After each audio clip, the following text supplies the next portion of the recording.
अन्य समाचारों मोरबीથી જ્યાં ગેરકાયદે દબાણો પર ફરી વળ્યું છે તંત્રનું બુલડોઝર। બે અલગ અલગ હિસ્ટ્રી શીટરના ગેરકાયદે બાંધકામ ધ્વસ્ત કરવામાં આવ્યા છે।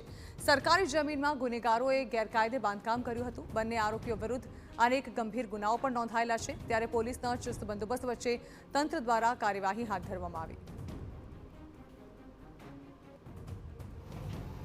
પોલીસ વિભાગ તરફથી અસામાજિક તત્વોનો સરકારી ખરાબામાં દબાણનો અહેવાલ આવેલો, એના અનુસંધાને અમે તપાસ કરાવેલી અને તપાસ કરતા સરકારી ખરાબાના મોરબી શહેરના સર્વે નંબર 20માં બે અસામાજિક તત્વો દ્વારા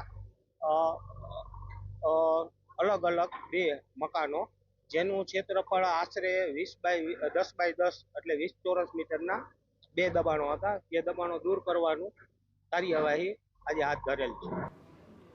તો આરોપી વલી મોહમ્મદ વિરુદ્ધ શરીર સંબંધી પણ 3 ગંભીર ગુનાઓ નોંધાયેલા છે, તેમજ આરોપી જુસબ હબીબ જામ વિરુદ્ધ પ્રોહિબિશનના કુલ 5થી વધુ ગુના નોંધાયેલા છે। તે અંગે પોલીસ દ્વારા વહીવટી તંત્રને માહિતી આપી હતી। ગુનેગારોએ સરકારી જમીન પર ખડકી દીધેલા ગેરકાયદે મકાન પર તંત્રનું બુલડોઝર ફરી વળ્યું। પોલીસના ચુસ્ત બંદોબસ્ત વચ્ચે આ કાર્યવાહી કરવામાં આવી, જેને લઈને અન્ય ગુનેગારોમાં પણ ફફડાટ ફેલાયો છે।